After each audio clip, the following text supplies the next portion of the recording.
Assalamualaikum warahmatullahi wabarakatuh. Saya Siti Nurfitriani, perwakilan dari kelompok 2. Di sini saya berkesempatan untuk menyampaikan materi mengenai pemanfaatan bunga rosella dan bawang dayak menjadi minuman fungsional. Adapun anggota kelompok 2 yaitu ada Adi Adam, Hari Johar, Nisa Anjani, dan juga Yuni. Indonesia mempunyai sumber kekayaan yang sangat berlimpah. Salah satunya yaitu tanaman tradisional herbal. Tanaman tradisional herbal banyak sekali kegunaannya, misalkan bisa dijadikan sebagai obat ataupun jamu-jamu. Mengkonsumsi tanaman herbal sudah dikenal sejak dulu, bahkan sudah diakui oleh masyarakat bahwa kandungan yang ada di dalam tanaman herbal tersebut sangat berkhasiat sekali untuk kesehatan jika dikonsumsi. Tetapi tidak semua masyarakat juga mendapatkan khasiatnya dari mengkonsumsi tanaman herbal tersebut, karena masyarakat yang lebih memperhatikan sifat sensoriknya, khususnya pada aspek cita rasa dan juga warna.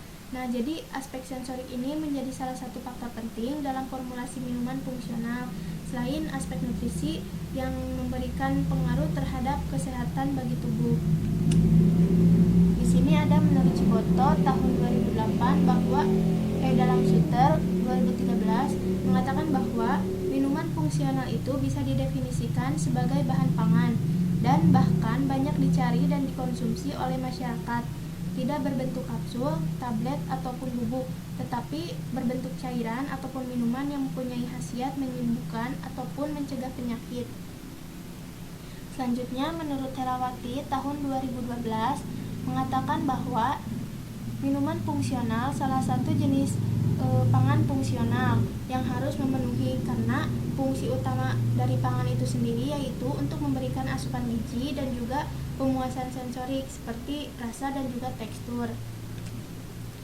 Di sini menurut Daryanto 2008 dalam Herawati 2012 mengatakan bahwa bunga rosella mempunyai rasa menyegarkan dan juga warna yang menarik karena kandungan vitamin C dan juga dari antosianinnya. Selain menyegarkan dan juga memiliki warna yang menarik, rosella juga mampu meningkatkan daya tahan tubuh dan juga dapat mencegah penuaan dini. Selanjutnya menurut Wiguna tahun 2007 dalam Novianti tahun 2012 mengatakan bahwa seluruh bagian tanaman rosella ini bisa dimanfaatkan dan juga bisa dikonsumsi, yang memiliki fungsi sebagai pelarut, antiseptik, tonik, dan juga diuretik, dan bisa menyembuhkan berbagai penyakit. Itu tadi pembahasan tentang bunga rosella menurut peneliti. Sekarang pembahasan tentang bawang dayaknya. Di sini ada menurut Galingging tahun 2009 dalam Novianti tahun 2012 mengatakan bahwa bawang dayak ini khas dari Kalimantan dan sudah digunakan oleh masyarakat Dayak secara turun-temurun sebagai obat tradisional. Bawang dayak ini juga dimanfaatkan yaitu umbinya yang berwarna merah dan permukaannya juga yang licin, daunnya hijau dan juga bunganya yang putih. Selanjutnya menurut Sabto Walyono tahun 2007 dalam Novianti 2012 mengatakan bahwa bawang dayak sekarang tidak hanya ada di Kalimantan saja, tetapi sudah ada di Pulau Jawa. Tanaman bawang dayak banyak terdapat di daerah pegunungan antara 600 sampai 1.500 meter di atas permukaan laut. Penanamannya mudah dibudidayakan, tidak tergantung musim, dan dalam waktu 2 hingga 3 bulan setelah tanam sudah bisa dipanen.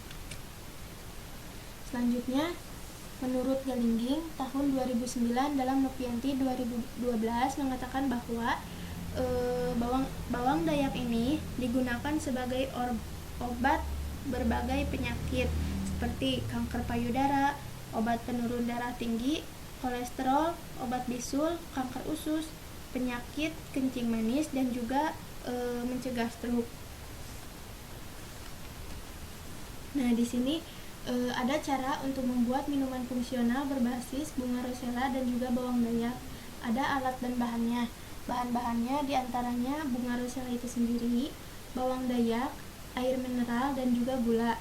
Untuk alatnya ada timbangan digital, pisau, gelas, kompor, tabung gas, saringan minuman, sendok, panci, gelas cup plastik, dan juga oven.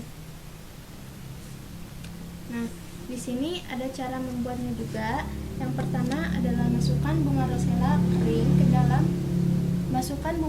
kering dan juga gula ke dalam wadah yang disiapkan. Selanjutnya, tuangkan air yang sudah disiapkan sebanyak 500 ml ke dalam wadah yang berisikan bunga rosella kering. Nah, selanjutnya aduk bahan dalam wadah yang berisikan bunga rosella kering itu dan gula serta air panas sehingga homogen ataupun sehingga menyatu. Selanjutnya, sediakan serbuk bawang dayak dan juga masukkan ke dalam campuran bunga rosella kering yang sudah disiapkan. Lalu bunga rosella kering dan serbuk bawang dayak itu diaduk hingga rata hingga tercampur dengan air. Selanjutnya, pisahkan menggunakan saringan minuman untuk memisahkan air dari bahan-bahan campuran bunga rosella kering.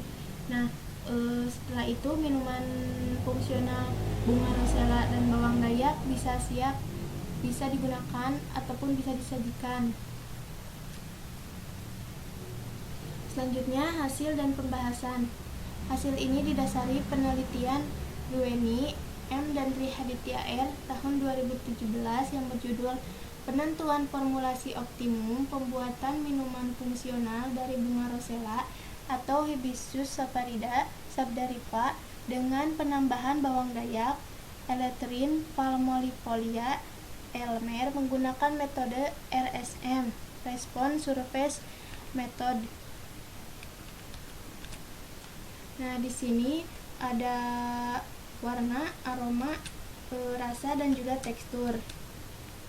Untuk warnanya, bahwa sampel terbaik untuk nilai optimasi warna adalah sampel F0, yaitu 100% bunga rosella, dikarenakan sampel tersebut mempunyai nilai optimasi 1, dan F3 bunga rosella 50% dan juga bawang dayak 50%, dikarenakan sampel tersebut mempunyai nilai optimasi 3.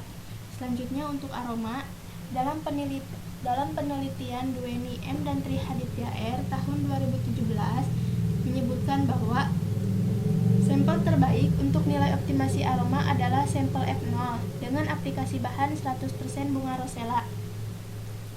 Dikarenakan sampel tersebut mempunyai nilai optimasi 1, sampel terbaik juga berada pada sampel F1 yang mempunyai nilai optimasi 2 dengan aplikasi kedua bahan yang dikombinasikan antara bunga rosella 70% dan juga bawang dayak 30%. Dan sampel terbaik untuk nilai optimasi aroma adalah sampel F2 yang mempunyai nilai optimasi 3 dengan aplikasi kedua bahan yang dikombinasikan antara bunga rosella itu 60% dan bawang dayak 40%. Selanjutnya untuk rasa, dalam penelitian Dueni, M. dan Trihaditya R. tahun 2017 menyebutkan bahwa sampel terbaik untuk nilai optimasi rasa adalah sampel F0, yaitu 100% bunga rosella, dan F1 bunga rosella 70% dan bawang dayak 30%, dikarenakan sampel tersebut mempunyai nilai optimasi 3 dan berada di wilayah teratas dari nilai rata-rata optimasi lain. Rasa dapat dipengaruhi oleh beberapa faktor, yaitu senyawa kimia, suhu, konsentrasi, dan interaksi dengan komponen rasa yang lain, menurut Winarno tahun 2004. Nah, untuk tekstur, dalam penelitiannya Dueni, M. dan Trihaditya R. tahun 2017 menunjukkan bahwa F0 ataupun 100% bunga rosella mendapatkan nilai optimasi rata-rata paling tinggi di antara yang lain, baik dari segi warna, aroma, rasa, maupun teksturnya. Kemudian, tingkat kesukaan penulis berdasarkan parameter warna, aroma, rasa, dan juga tekstur tetap terhadap minuman fungsional dengan penambahan bawang dayak ditunjukkan oleh sampel F1 ataupun bunga rosella 70% dan juga bawang dayaknya 30%. Kesimpulannya, Pemanfaatan tanaman herbal bunga rosella dan bawang dayak menjadi minuman fungsional agar masyarakat dapat menikmati khasiat yang terkandung pada bunga rosella dan bawang dayak secara menyeluruh dengan aroma, warna, rasa, serta tekstur yang baik dan disukai oleh masyarakat. Nah, dalam penelitian Dueni M dan Trihaditya R tahun 2017 dapat disimpulkan tingkat kesukaan penulis untuk sampel formulasi yang paling baik untuk minuman fungsional bunga rosella yang dikombinasikan dengan bawang dayak adalah formulasi 1 dengan nilai rata-rata berada di wilayah optimasi tertinggi dibandingkan dengan rata-rata nilai optimasi pada formulasi yang lain. Nah, untuk sarannya, untuk meningkatkan minuman fungsional dari bunga rosella dan juga bawang dayak, maka harus terus diperbaharui sampai mendapatkan formulasi yang terbaik sehingga dapat diterima oleh indera organoleptik, penulis, dan juga masyarakat umum. Mungkin cukup sekian presentasi dari kelompok 2, kurang lebihnya mohon dimaafkan. Wassalamualaikum warahmatullahi wabarakatuh.